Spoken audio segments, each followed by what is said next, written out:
Hello, saver. Whether you're saving for that trip to the tropics or saving for an emergency, now is the time to take advantage of Wells Fargo's savings options. Wells Fargo offers savings accounts that can help you save towards your goals. So, what are you saving for? Visit a Wells Fargo branch or wellsfargo.com/save to open a savings account today. Wells Fargo Bank, N.A., member FDIC. Local news, national news, even feel-good news, delivering the topics that are relevant to you. That's why I listen to Joe. He covers it all. The Joe Kelley Show on WDBO. All right, this just happened moments ago. Donald Trump just came out of the courtroom just a couple of moments ago after his first day ever as a criminal defendant. The first time ever a former American president has been a criminal defendant in a criminal trial. And Donald Trump just came out of the courtroom a moment ago, made a 2-minute statement to the media, and then left. And listen to what Donald Trump has to say about Barron Trump, his son Barron, and what the judge had to say about Barron Trump. Take a listen. This just happened about 5 minutes ago. So thank you very much. We had some amazing things happen today. As you know, my son is graduating from high school, and it looks like the judge will not let me go through the graduation of my son, who's worked very, very hard. He's a great student. He's very proud of the fact that he did so well, and was looking forward for years to have graduation with his mother and father there. And it looks like the judge isn't going to allow me to escape this scam. It's a scam trial. If you read all of the legal pundits, all of the legal scholars today, there's not one that I see that said this is a case that should be brought or tried. It's a scam. It's a political witch hunt. It continues, and it continues forever. And we're not going to be given a fair trial. It's a very, very sad thing. In addition, as you know, next Thursday, we're before the United States Supreme Court on a very big hearing on immunity. And this is something that we've been waiting for a long time. And the judge, of course, is not going to allow us. He's a very conflicted judge. And he's not going to allow us to go to that. He won't allow me to leave here for a half a day, go to D.C. and go before the United States Supreme Court because he thinks he's superior, I guess, to the Supreme Court. And we got a real problem with this judge. We have a real problem with a lot of things having to do with this trial, including the DA. Because you go right outside and people are being mugged and killed all day long, and he's sitting here all day with about 10 or 12 prosecutors over nothing, over what people say shouldn't be a trial. So I just want to thank you very much, but that I can't go to my son's graduation, or that I can't go to the United States Supreme Court, that I'm not in Georgia or Florida or North Carolina campaigning like I should be. It's perfect for the radical left Democrats. That's exactly what they want. This is about election interference. That's all it's about. Thank you very much. I know the acoustics were terrible there in a courtroom hallway, and I don't know how well you were able to hear what he was saying over the radio, but the short version is that Donald Trump said that the judge, Juan Merchan, is not going to allow Donald Trump to attend his son Barron Trump's graduation tomorrow. The judge also won't let him attend a hearing before the Supreme Court next Thursday. And, you know, I don't know to what extent I feel bad for Donald Trump. I really feel bad for Barron Trump. I'm how embarrassing and how awkward and how troublesome it is to think that your father, the former president of the United States of America, is not going to be at your high school graduation, something that you worked very hard for, something that you've spent your entire juvenile life working towards, because dad is at a hush money trial dealing with a former porn star that he may or may not have had a sexual relationship with sometime back in, well, earlier in life. And I feel for Barron Trump. And I would imagine that Melania Trump's probably not real happy with Donald Trump. Melania Trump not in the courtroom with Donald Trump. And there is no expectation that Melania Trump is going to show up and be in the courtroom with Donald Trump during this trial. And she will certainly be at Barron's high school graduation tomorrow. there are, right now in the criminal trial, we are in the, they're picking a jury. And there is a set of 42 questions that they're asking every potential juror. And I'm going to go through some of those questions with you right now.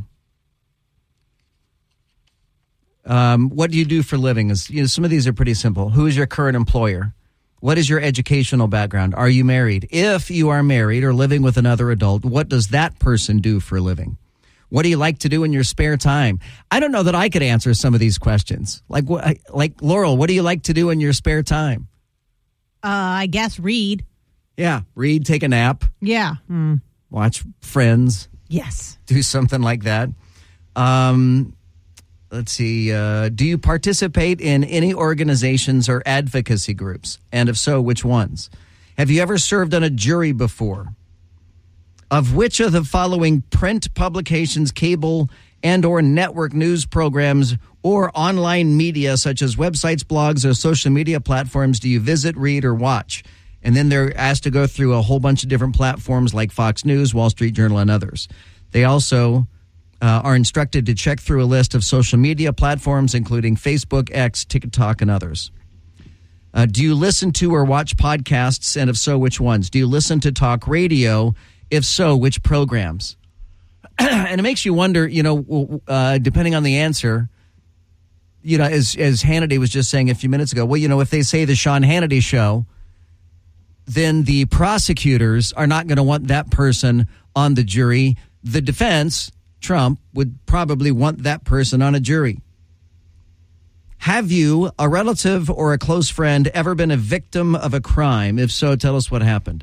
Have you, a relative or a close friend, ever been employed by law enforcement? Have you, a relative or a close friend, ever been employed by federal, state, or local government? Have you, a relative or a close friend, ever been employed in the accounting or finance field? Have you, a relative or a close friend, ever had any education, training, or work experience in the legal field? Have you, a relative or friend, had any experience interaction with the criminal justice system, including a police officer or other type of law enforcement agent, in which you caused you to form an opinion, whether positive or negative, about the police or the criminal justice system? We've all had one of those, right? Haven't we all had some sort of interaction with the criminal justice system? Or is it just me? Is it only me? Because I thought, no? Do you, a relative or a close friend, have a pending criminal case? Well, define criminal. Have you, a relative or close friend, ever been accused of... Is that just me? Am I the only one with a pending criminal case? All right. Is that just me now? I feel like it's just me at this point. Have you, a relative or a close friend, ever been accused or convicted of committing a crime? Accused. Do you have any political, moral, intellectual, or religious beliefs or opinions which might prevent you from following the court's instructions on the law, or which might slant your approach to this case?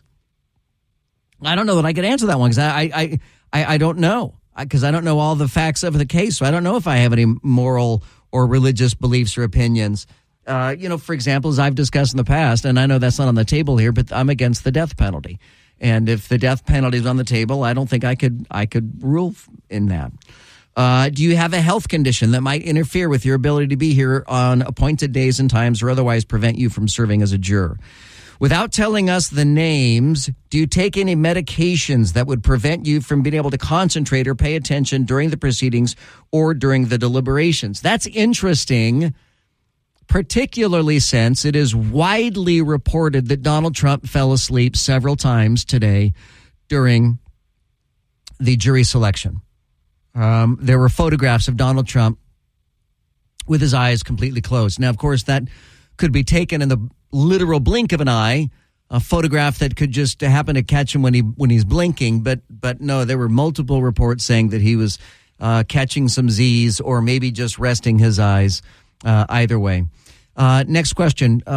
Court proceedings normally end around 4:30 in the afternoon, though on rare occasions we might work beyond that. Would your schedule and responsibilities permit you to work later if it were absolutely necessary to complete the day's work?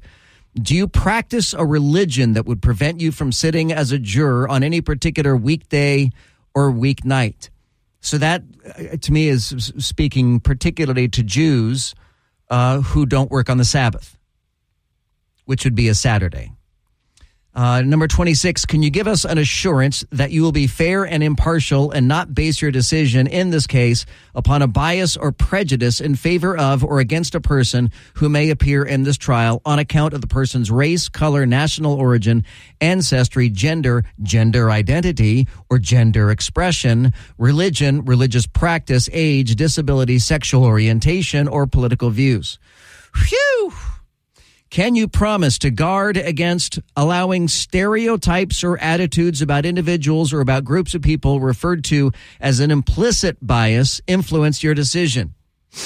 Have you, a relative or close friend, ever worked for any company or organization that is owned or run by Donald Trump or anybody in his family? Have you, a relative or a close friend, ever worked or volunteered for the Trump presidential campaign, the Trump presidential administration, or any other political entity affiliated with Mr. Trump? Do you have any strong opinions or firmly held beliefs about whether a former president may be criminally charged in state court? Do you have any feelings of opinions about how Mr. Trump is being treated in this case? Can you give us your assurance that you will decide this case solely on the evidence you see and hear in the courtroom and law as the judge gives it? Do you have any strong opinions or firmly held beliefs about former President Trump or the fact that he is a current candidate for president that would interfere with your ability to be fair and impartial juror? Have you read or listened to audio of any of the following books or podcasts by Michael Cohen or Mark Pomerantz? If so, please let us know if you have heard or read effects or if read affects your ability to be fair and impartial juror in the case. And then it lists 4 books. I confess I don't know who Mark Pomerantz is. We know who Michael Cohen is. Mark Pomerantz must be one of the other witnesses. Question 36, the defendant in the case has written a number of books. Have you read or listened to any of those books? If so, which ones? So that would be Donald Trump books. Do you have any opinions about the legal limits of governing political contributions? We're almost finished. 38, there's 42 questions. 38, can you promise to set aside anything you may have heard or read about the case and render your verdict based solely on the evidence presented in this courtroom and the law as given to you by the judge? Number 39, can you give us your absolute assurance that you'll refrain from discussing this case with anybody in any manner and from watching, reading, or listening to any accounts of this case during the pendency of the trial? Question 40, can you assure us that you'll follow the judge's instructions on the law, including instructions on the definition of reasonable doubt and presumption of innocence? Number 41, the United States Constitution provides that a defendant has no burden to introduce any evidence or to testify in a criminal case. If Mr. Trump chooses not to testify or to introduce any evidence, can you give us your assurance that you will not hold that against him? But that sounds like the first question that was actually geared towards helping Donald Trump. And lastly, if there is any reason, whether it be bias or something else, that would prevent you from being fair and impartial if you are selected as a juror for this case. So those are the 42 questions that are being asked of the jurors. I'll just open up the phone lines and the open mics with your thoughts here on the criminal persecution of Donald Trump. You can let us know your thoughts at 844-580-WDBO. It's 844-580-9326. You can use the open mic in the WDBO app. This as they have adjourned for the day and Donald Trump has been told you may not travel to New York to attend your son's high school graduation tomorrow. That kind of sucks. I feel for Barron more so than Donald Trump, but I feel for all the Trumps in that particular case.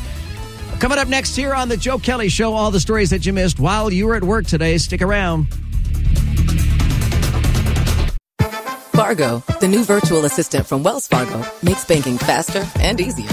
Like this. Fargo, what's my checking account routing number? And this. Fargo, turn off my debit card.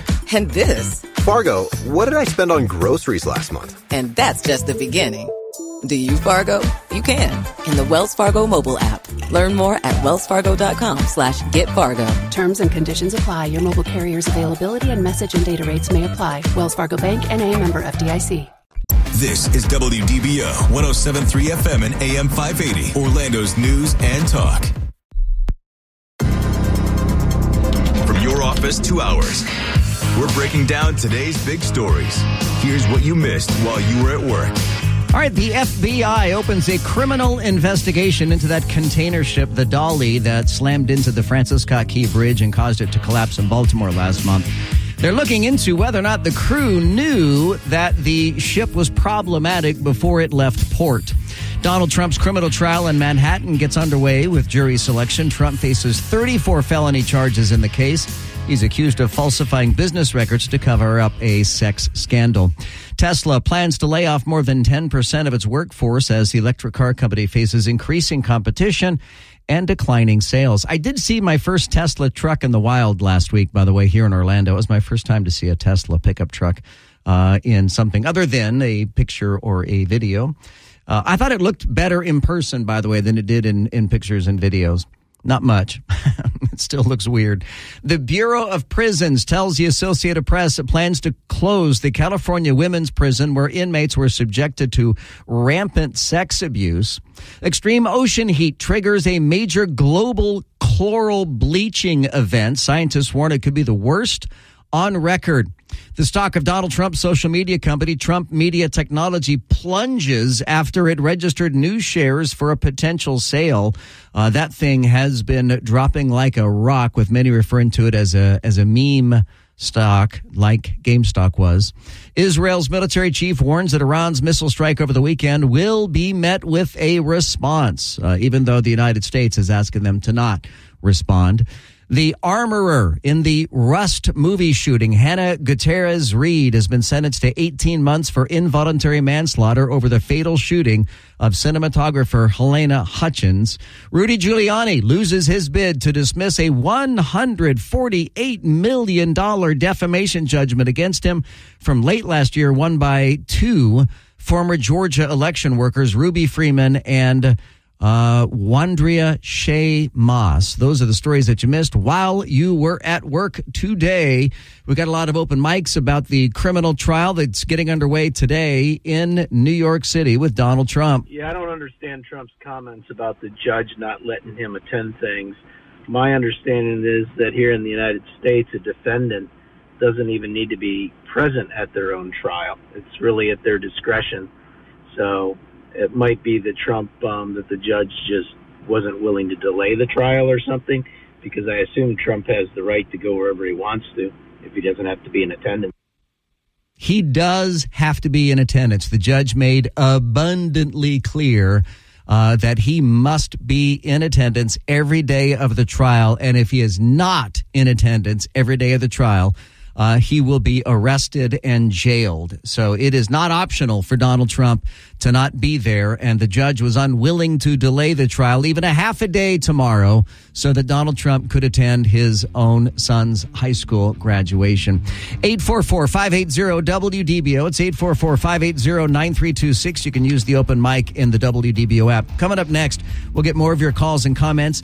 Plus, John Wayne Bobbitt is back in the news. The man who famously lost an appendage back in the 1990s has lost quite a few more appendages. We will unpack all of that for you coming up in a few minutes. Stay with us here on The Joe Kelley Show. This is WDBO 107.3 FM and AM 580, Orlando's news and talk. Breaking news to lively debates, covering the issues that matter to you. I make it a point to listen to Joe Kelley when I need to fully understand what's happening in the news. Now, The Joe Kelley Show on Orlando's news and talk, WDBO. The more they throw at Trump, the more determined I am to vote for him. And I certainly hope others are feeling similarly. I got to tell you, your instincts are right there. I mean, his polling numbers continue to go up. With each new indictment, with each new criminal charge, with each new court action against Donald Trump. It is really stealing the resolve from Trump supporters to make sure that they get out there and let their votes and voices be heard. I really think that this is blowing up in the faces of the left, who thought that their only way that they can beat Donald Trump is by putting him in jail or getting him convicted of something. And it's really blowing up in the faces of the left. I don't think it's going to turn out the way that they had thought it would. Joe, it doesn't matter whether you or I or anybody else feels bad for Donald Trump. The fact is, every single person, whether they like him or not, knows that this is a bunch of just BS. I wanted to say the word, but I know you'd bleep it out. Thank you. It's ridiculous. This would never happen with any other citizen of the United States. When he says it's a witch hunt, it is. And everyone knows it, whether they like him or not. It's so unfair. Yeah, time will tell on this particular case. If he's able to get a fair jury, if he's able to get a Manhattan jury that doesn't just all hate Donald Trump. What makes it even worse for Barron Trump, it's not so much that his dad can't go to his graduation. It's that his dad's in court dealing with hush money for a porn star that he allegedly was with while his mom was pregnant with him. So you know how I can't detect sarcasm, and I feel like that open mic was a bit sarcastic, and I'm with you on that sarcasm. I mean, if Donald Trump was with Stormy Daniels at the time in which Melania Trump was pregnant with Barron Trump, I get it. I mean, Donald Trump is not the model husband by any stretch of the imagination. Donald Trump is not, has not, probably will not ever be the model husband. And to that end, he has got himself to blame. More than anything else in this particular case. By the way, I saw the movie Civil War over the weekend, and I really take issue with something about the movie Civil War. If you've not seen the trailers, it deals with a civil war in the United States. The trailers, the promos for the movie are a classic bait and switch. So the trailers make it look like it's a war movie. It is not a war movie. Thankfully, I knew that going into it. I knew that this was not a war movie because I had read up on this, and I don't like to be surprised at the cinema. I like to have an idea. I like to manage my expectations. And so I knew going into it that it wasn't a war movie. So I'm not going to give you any spoilers if you're thinking about going to see it. I will say that when I saw it, it was a pretty full, if not sold out theater when I saw it Saturday afternoon. God, it was so beautiful Saturday afternoon, and my wife and I walked to the theater to go see it because it was just so beautiful outside. It's like, man, I hate to spend two and a half hours indoors on a beautiful day like Saturday, but it is what it is. But I have seen multiple reports. So here's one in the Daily Mail and here's one in the Daily Beast. And both are left-leaning publications. And in the Daily Beast, it reads something. The movie follows a group of journalists trekking across a war-torn America, clearly inspired by the Trump presidency and the January 6th insurrection. That is absolute balderdash hogwash. This movie is so not political. As my wife and I were walking back home after the movie, we both remarked to each other, it is really incredible how they made that movie non-political. There is no mention of left or right. There's no mention of Democrats or Republicans. There's no reference, not a single reference as to how the Civil War began. Oddly, the state of California and the state of Texas are allies, which seems impossible that Texas and California could be allied against the other states. I think Florida is in the mix there somehow as well, but I couldn't tell if Florida was with California and Texas or against California and Texas. There is absolutely no reference, no inference, nothing at all that would lead anybody to think that this movie is political or that it is based upon Donald Trump. Here's what it reads in the Daily Mail. The dystopian thriller also received high praise from critics and fans alike for its depiction of a country ravaged with violence, helmed by a despotic Donald Trump-like character. What a bunch of garbage. The president in this movie is played by Nick Offerman. And Nick Offerman, honestly, is only in the movie for about 30 seconds. It is so very brief. And it's not like he's even doing a Donald Trump impersonation. You know, if he was doing a Donald Trump voice, then I'd say, all right, you know, maybe you're right. Maybe they're trying to infer that it's Donald Trump. There is nothing, not one thing about this movie that implies that it is Donald Trump. This is the leftist media making up their own narratives to make Donald Trump look bad. And it's garbage. It's absolute garbage. That having been said, I got to tell you, I really enjoyed the movie. I don't enjoy the reviews. The reviews are garbage of this movie. And the movie is not a war movie. I mean, you never meet any of the main commanders. You never find out where they're fighting or how they're fighting or why they're fighting. You never see any of that. This is a road trip movie. The movie trope of the movie Civil War is it's a road trip movie. And there is an SUV full of journalists, 2 photographers and 2 writers that are making their way, I think, from the Carolinas up to Washington, D.C., because they want to interview the president before he's deposed. So it's a road trip movie with reporters and photographers on their way to Washington, D.C. I will say that, and I know this sounds cliche, I was on the edge of my seat the whole movie, especially the second half of the movie. Once they start to make their way into Washington, D.C., actually, in the last 15 minutes or so, there is the first real action as a war movie. You see it in the last 15, 20 minutes or so of the movie. Some action picks up. But I thought the acting was absolutely brilliant. Jesse Plemons, his scene in the movie is not very long, but he is absolutely brilliant. He is such a great actor. He's kind of that guy that you'd instantly recognize, but you don't know his name. But he's married to Kristen Dunst, who is the star of the movie. And I thought she was good. She was compelling. It was cool seeing Nick Offerman, but again, he was only in the movie like 30 seconds at the beginning and then a couple seconds at the end of the movie. And that was about it. I highly recommend Civil War. I thought it was a great movie, but just go into it knowing that it is not a war movie. It's a road trip movie. Every movie has a trope. And I was trying to figure out what the trope is to this movie. And I'm like, it's not a buddy movie. It's not a good cop, bad cop movie. It's not a body swap movie. No, it's a road trip movie. And that's what it is. They're making this road trip. And it reminds me, Laurel, a lot of the scenes from different episodes of The Walking Dead, because so many times in The Walking Dead, they're just trying to get from point A to point B without the zombies. Right. And that's kind of what Civil War is. They're just trying to get from point A to point B without running into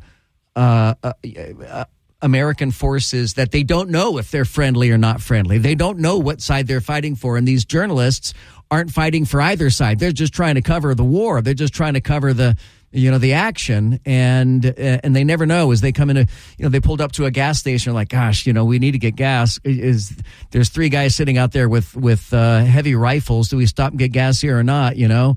And there was again, I'm not going to spoil anything here, but there was an interesting exchange where they're like, we'll give you $300 for gas. And the guy goes, $300 won't buy you a cheese sandwich. And then the journalists say, no, Canadian dollars. And I laughed.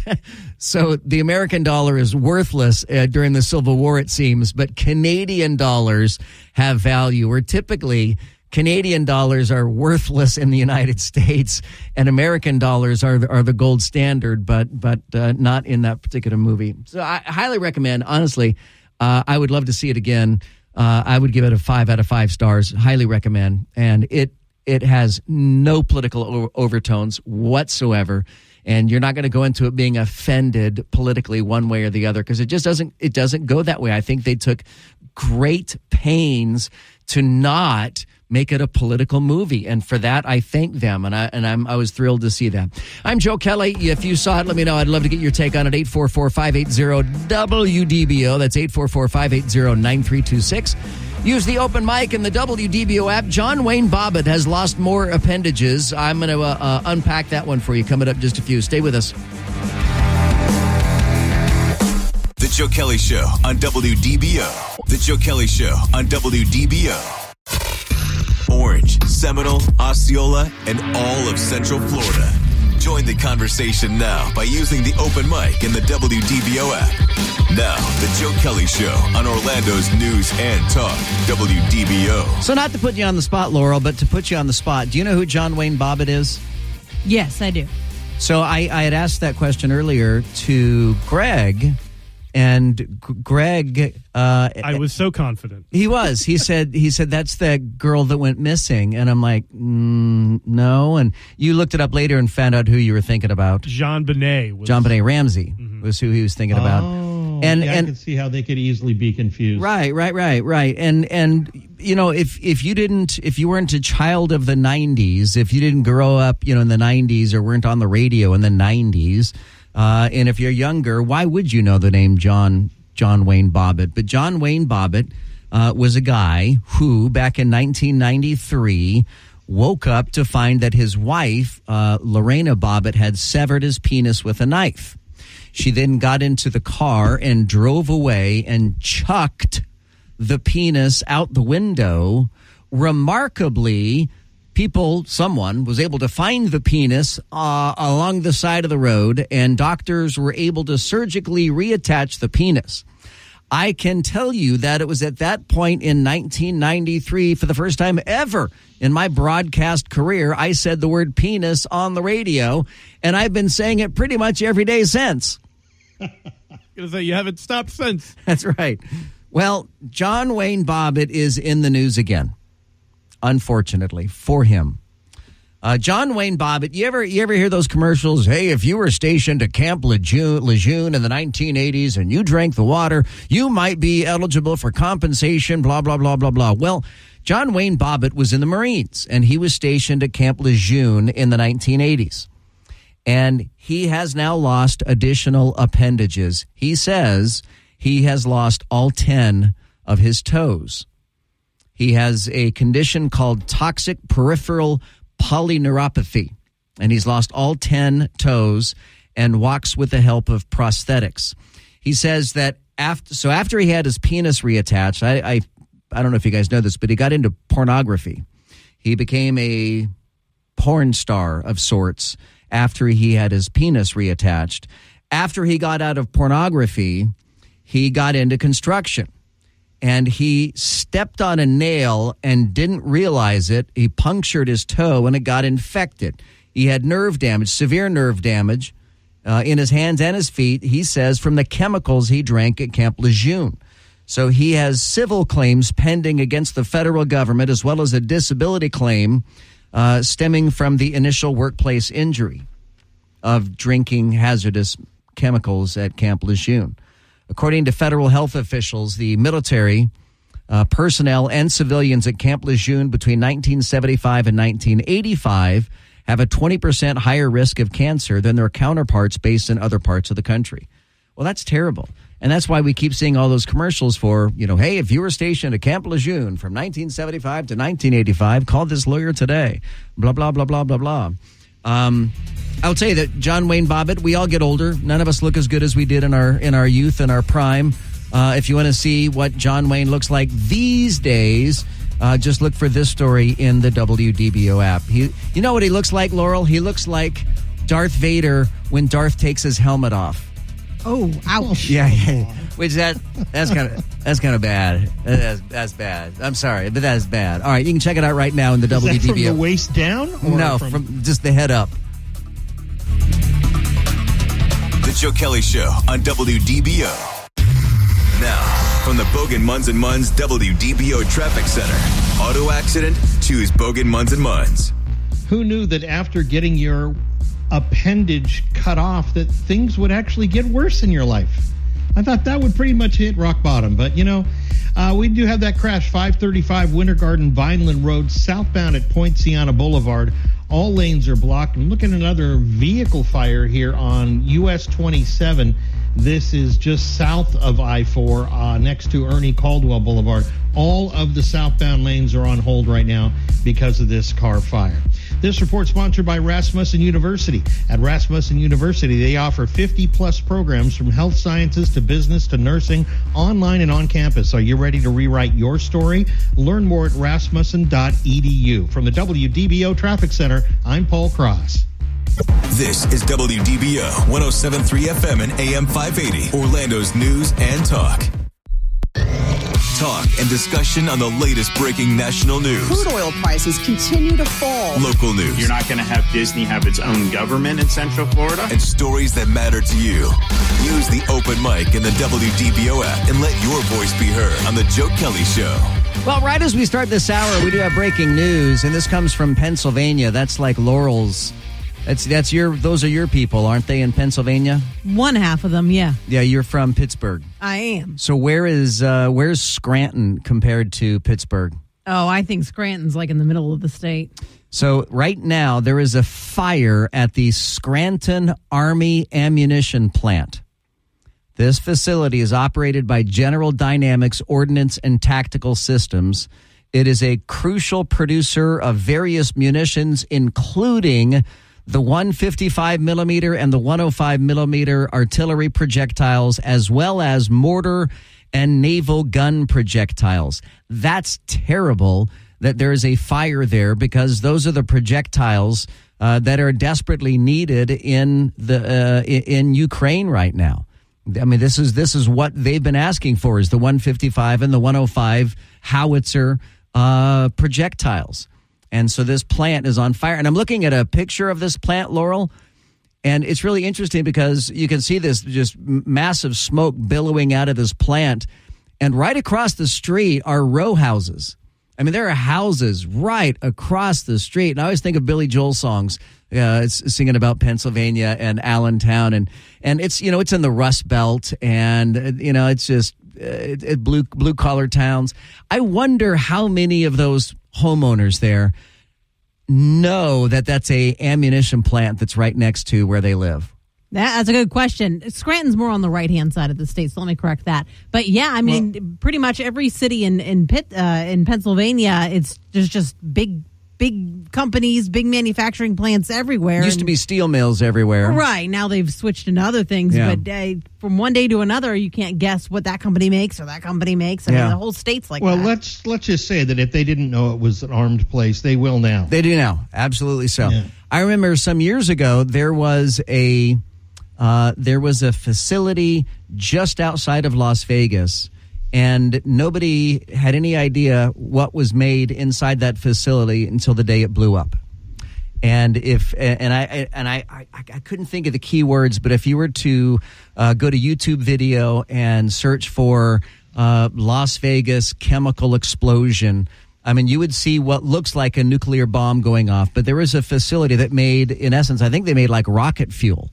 And, they don't keep big signs that say, we make rocket fuel here.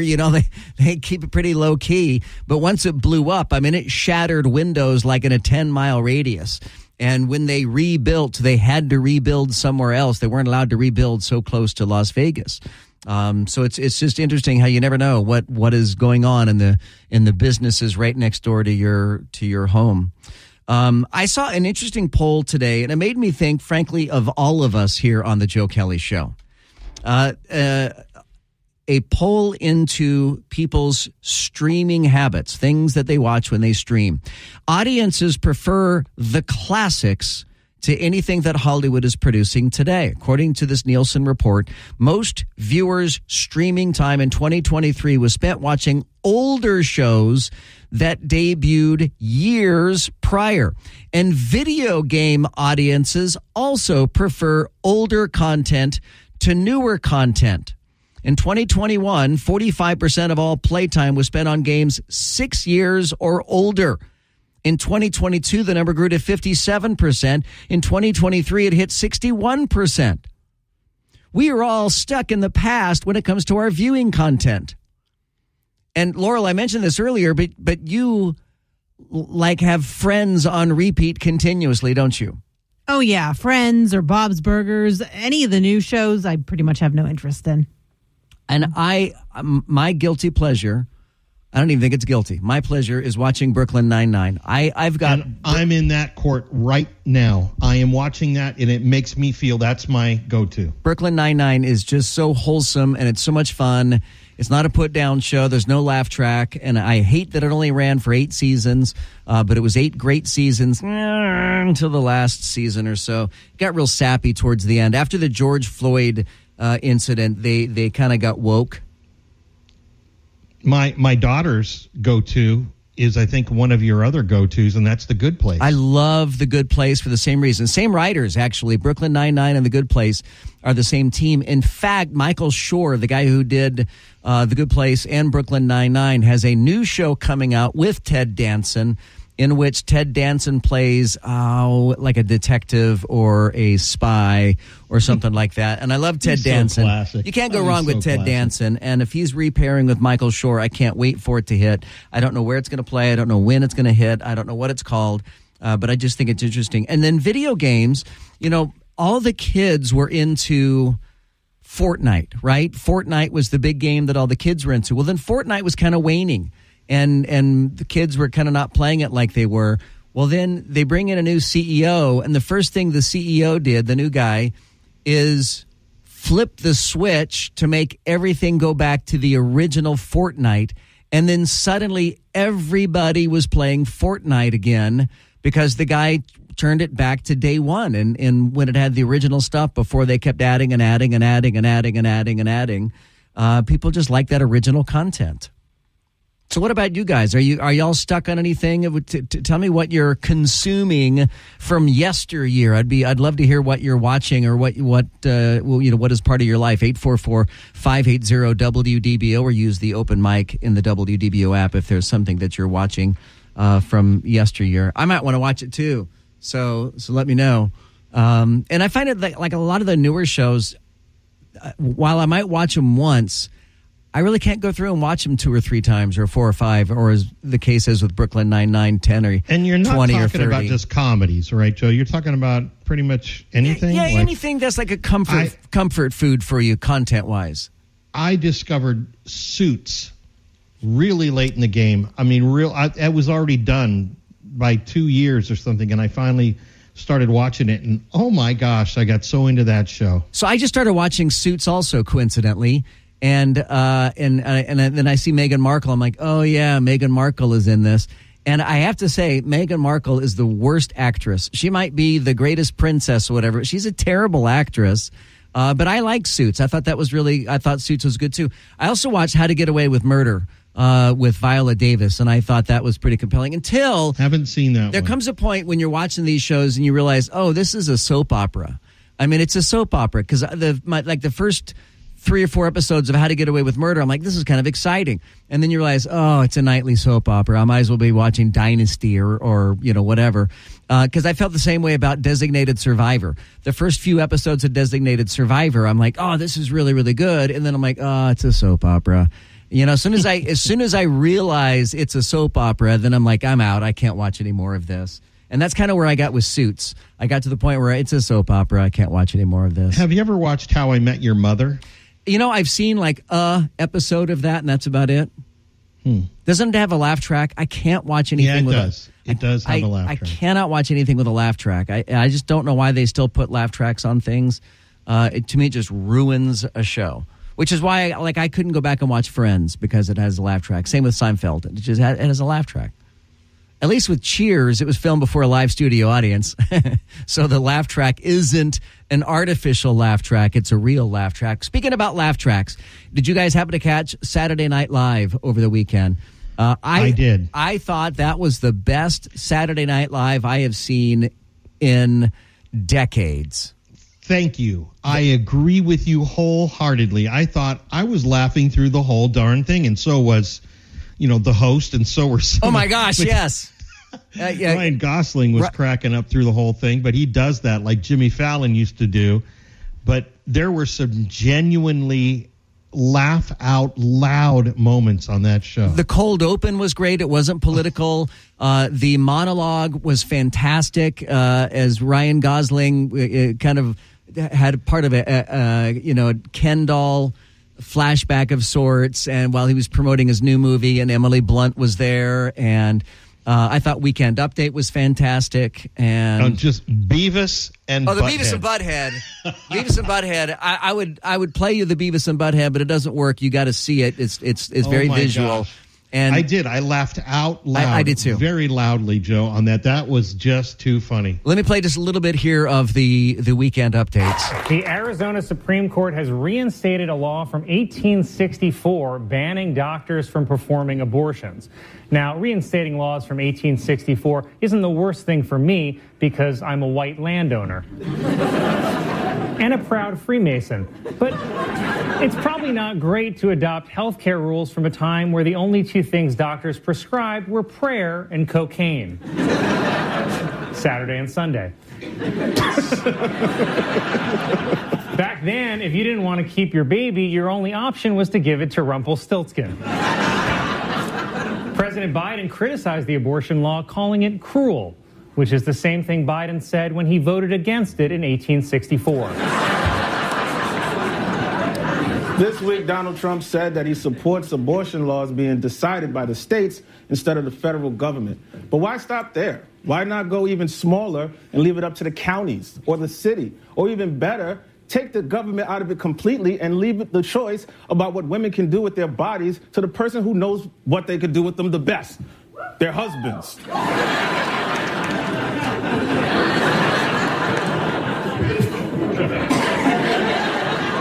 In a video on Truth Social, Donald Trump falsely said that Democrats support abortion up to the 9th month and beyond, saying the baby is executed after birth. But he only thinks that happens because when Trump was a baby, a bunch of time travelers showed up trying to kill him. O.J. Simpson died this week at the age of 76 after a battle with prostate cancer that was planted on him by the LAPD. President Biden met with Japan's prime minister where they discussed building a new bullet train system in America using advanced Japanese technology. In return, Japan requested the advanced American technology of forks. 72-year-old Jerry Turner from The Golden Bachelor announced that he and his 70-year-old wife are divorcing after 3 months of marriage. But like they say, there's still plenty of fish in the sea, Materi. The sea, Materi.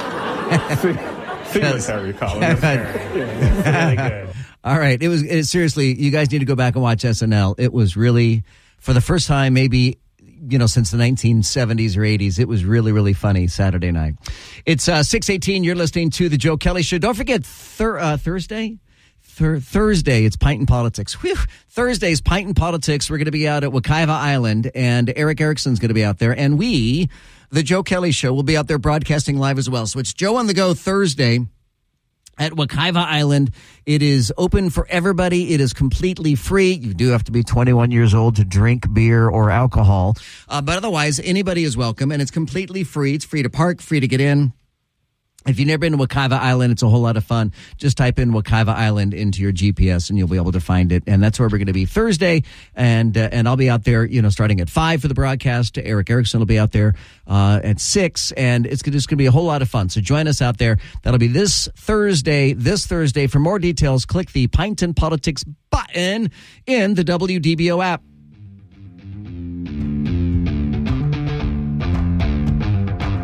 The Joe Kelley Show on WDBO. Now, the 3 big things you need to know. Powered by Hard Rock Bet. 3. Orange County is taking part in a national initiative to combat deadly drug overdoses. Local officials were recently awarded a grant by the CDC to implement the agency's Stop Overdose campaign. It will focus on things like fentanyl awareness. 2. A man's in serious condition following a fight at a Volusia County park last night. Police say the 24-year-old victim was shot at Manny Rodriguez Park in Deltona just before 11 p.m. Investigators believe the incident stemmed from an argument between several people. 1. 2 bodies have been found in the search for 2 missing Kansas women in Oklahoma. The Oklahoma State Bureau of Investigation says the 2 unidentified bodies were recovered yesterday in Texas County. Veronica Butler and Jillian Kelley were last seen on March 30th. The Joe Kelley Show on WDBO.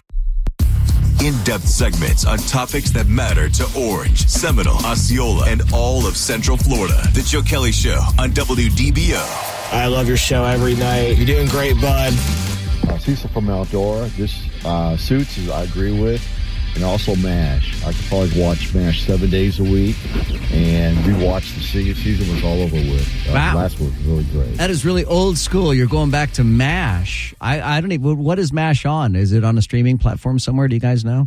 I'd be curious to see what that's even on. Yeah, Joe. So I really enjoy watching The Tonight Show with Johnny Carson. I'm watching a lot of old episodes of that, as well as The Carol Burnett Show, the Dean Martin roasts. And probably the newest show that I enjoy watching is Seinfeld. Seinfeld, all right. Get that.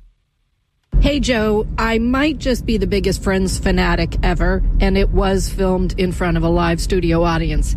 They might use some laugh track, too, but I know that there were times that they had to reshoot because of the laughs were too much or too loud. Pivot! Pivot!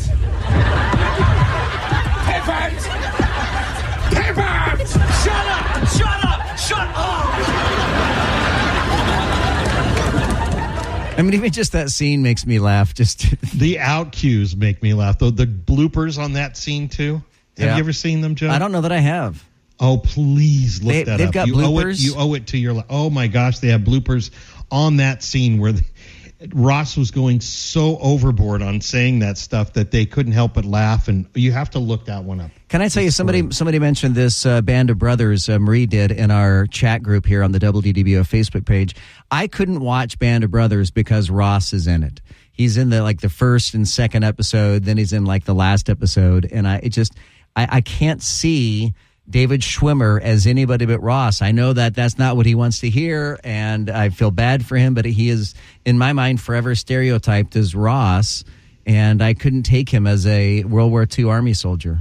Or the giraffe in Madagascar. I hear that voice, that depressing type of voice. We're talking about some of the shows that really get you, that are captivating to you, that are compelling to you. Joe, a hidden gem of a show. Okay.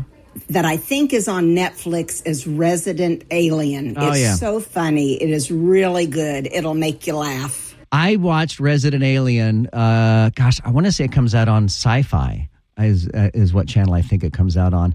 And I think it is now on Netflix. And I watched the first 2 or 3 seasons of Resident Alien. And Laurel, it stars Alan Tudyk. Is that how you say his name? Tudyk. It's Alan. It's Alan. That's it. Yes. And so he plays the alien, and it's a really, really good show. I think it's well produced. It's well written. It's well acted. I really like Alan Tudyk. He does a good job. And I just lose. I've got a very short attention span, and after a while I'm like, yeah. And so right now I'm watching Fallout, which is a series that they dropped the entire first season on Amazon Prime. And it's based upon the video game Fallout. And I am 2.5 episodes into it, and I'm losing interest. I feel like I don't need to see how it ends. I've got a pretty good sense for how it ends. And it's based upon a video game that I never played. What really? What is that? What network is it on? It's on Amazon Prime. Amazon Prime. And then there's this big debate because they dropped the entire first season in one day, so you can binge watch it. And people over at Netflix are saying, "Oh, that was dumb for Amazon Prime to drop it in one day. They should have serialized it and drop one episode a week." Well, that's what they do with Shogun. Shogun drops one episode a week Tuesdays at 10 on FX, and that's driving me bonkers because by the time Tuesday at 10 comes around, I've already forgotten last week's episode. Then I got to go back and watch the last 10 minutes of the last week's episode. What did we do when we were kids? I don't know. We couldn't even unless we recorded them on our VHS and Betamax, we wouldn't even be able to rewatch it. I think we had better memory when we were kids. I guess so. I think now we just forget everything. Short-term memory, short-term attention. We had 3 channels to choose from. Yeah. Now, so. Yeah. All right.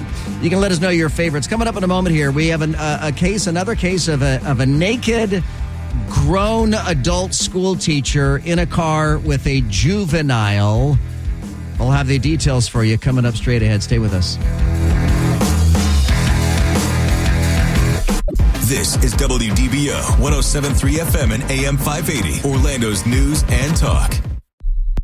News, weather, traffic, all the things you want on your drive home. Plus, Joe Kelley being, well, Joe Kelley. Now, the Joe Kelley Show on Orlando's news and talk. WDBO. John Wayne Bobbitt in the news again. John Wayne Bobbitt, who had his penis cut off by his then wife in 1990. Was it 90 or 93? Anyhow, in the 90s. He has now lost all 10 of his toes, he says, from an infection. And he believes that it stems from his time at Camp Lejeune. And as you guys have heard those legal advertisements, for anybody who was stationed at Camp Lejeune between 1975 and 1985, y'all were drinking toxic water, and you should really contact a lawyer. I had mentioned that John Wayne Bobbitt, like all of us, he's aging. He doesn't, he was kind of a cute young guy at one point, but now I said that he looks kind of like Darth Vader. And which movie was that, Laurel? It was Return of the Jedi. It was the last of the 3 original trilogies when Darth Vader takes off his helmet and he tells Luke, take off my helmet. And he's like, no, Father, you'll die without your helmet on. And he's like, that's going to happen anyway. Let me see you with thine own eyes. Right? Isn't that how, did I do the scene? Paraphrased it. Did I do exactly. Did I do a good job? So I think John Wayne Bobbitt, was that the King James version, or was that that's right. the New English version. So I think John Wayne Bobbitt really resembles that version of Darth Vader. He looks a little bit like Darth Vader. Okay, Joe. I looked at that picture of John Wayne Bobbitt. He doesn't look that bad, but now that you said that, I can't unsee it. Yeah. Yeah. If you want to see the picture of John Wayne Bobbitt, again, I'm not bagging on the guy. I mean, we're all older and chubbier than we once were. I'm not, but I mean, everybody else is older and I'm skinnier than I was. I'm the only guy who's going in the opposite direction. I'm getting skinnier and more frail every day. I'm getting more skeletal with each and every day. Donald Trump released a new ad today on the first day of his criminal trial. Do y'all want to hear it? So this is the new Trump ad. They want to take away my freedom because I will never let them take away your freedom. It's very simple.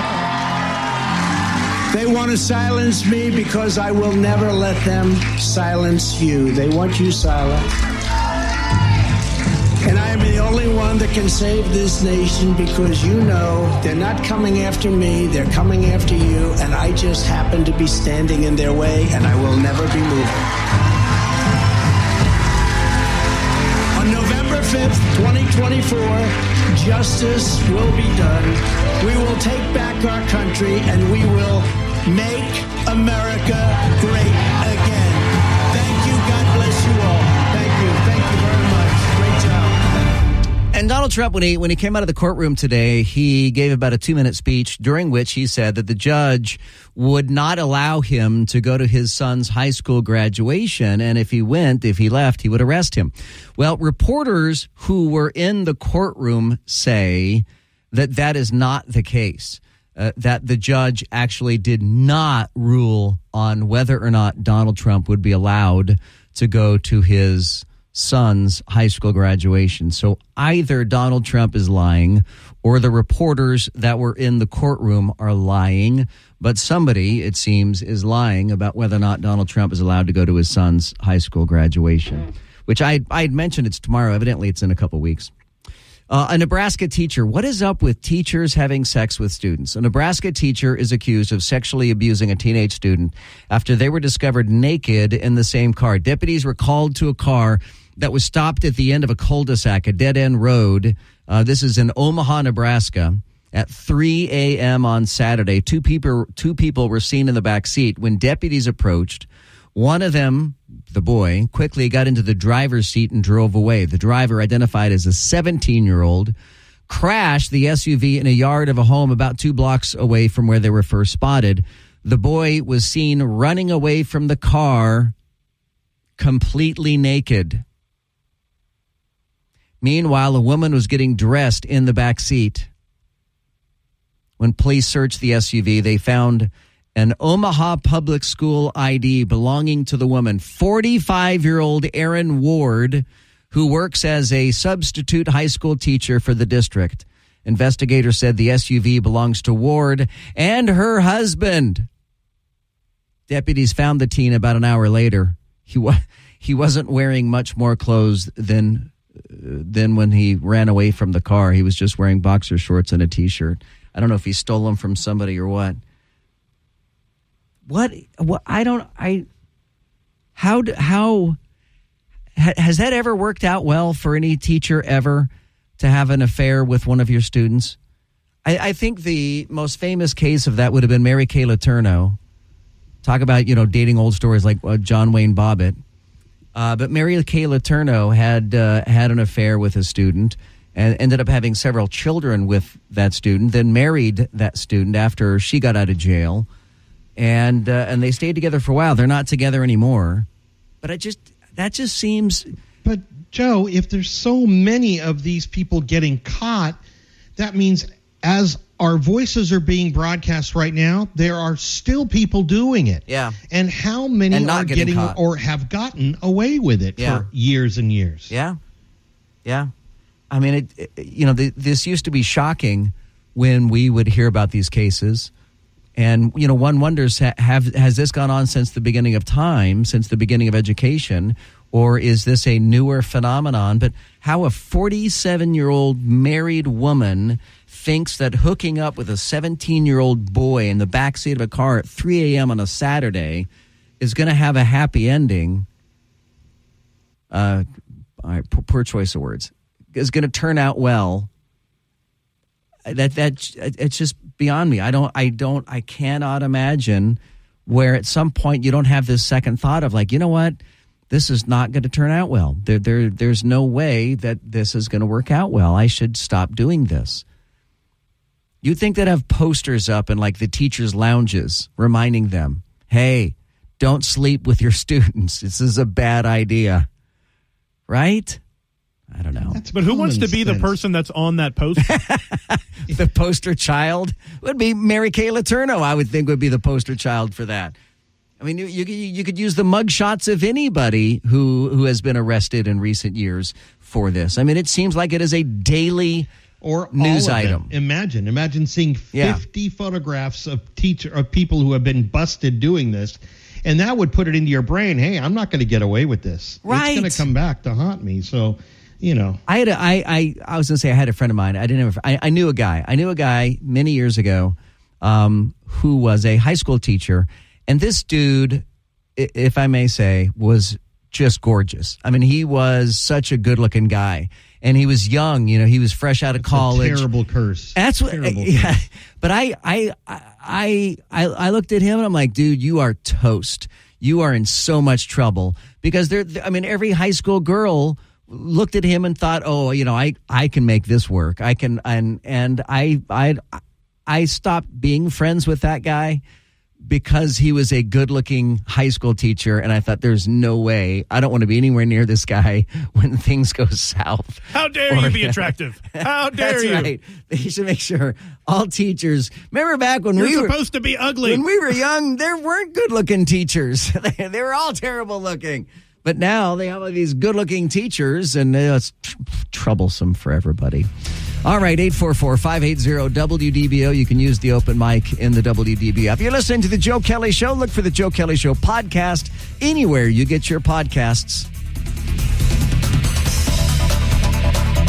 The Joe Kelley Show on WDBO. The Joe Kelley Show on WDBO. From the jazz age to the information age, WDBO has been there. Join us in saluting a century of broadcasting excellence. Happy 100th WDBO, the soundtrack to Orlando's history. You might have missed this at the beginning of the show, but when Donald Trump walked out of the courtroom today, he gave about a 2-minute statement, and the acoustics in the hallway there outside the courtroom are terrible. So turn your radio up a little bit, maybe lean into the dashboard just a little bit and take a listen to what Donald Trump said coming out of court today. So thank you very much. We had some amazing things happen today. As you know, my son has graduated from high school, and it looks like the judge will not let me go through the graduation of my son, who's worked very, very hard. He's great student. And very proud of the fact that he did so well. And was looking forward for years to have graduation with his mother and father there. And it looks like the judges are going to allow me to escape this scam. It's a scam trial. If you read all of the legal pundits, all of the legal scholars today, there's not one that I see that said this is a case that should be brought or tried. It's a scam. It's a political witch hunt. It continues, and it continues forever. And we're not going to be given a fair trial. It's a very, very sad thing. In addition, as you know, next Thursday, we're before the United States Supreme Court on a very big hearing on immunity. And this is something that we've been waiting for a long time. And the judge, of course, is not going to allow us. He's a very conflicted judge.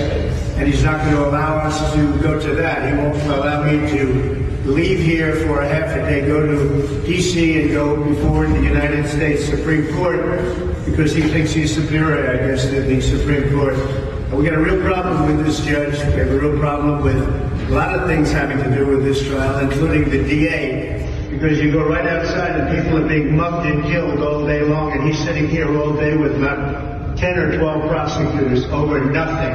Over what people say shouldn't be a trial. So I just want to thank you very much. But that I can't go to my son's graduation, or that I can't go to the United States Supreme Court, that I'm not in Georgia or Florida or North Carolina campaigning like I should be. It's perfect for the radical left Democrats. That's exactly what they want. This is about election interference. That's all it's about. Thank you very much.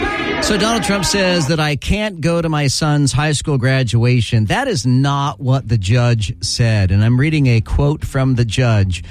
The judge said, it really depends on if we are on time and where we are in the trial. So the judge did not say no, that Donald Trump can't go to his son's high school graduation. He basically just said it depends. Now, that might ultimately turn into a no, but it could also turn into a yes at some point. I'm Joe Kelley. We'll see you back here tomorrow on the radio, 5 till 7 here on WDBO.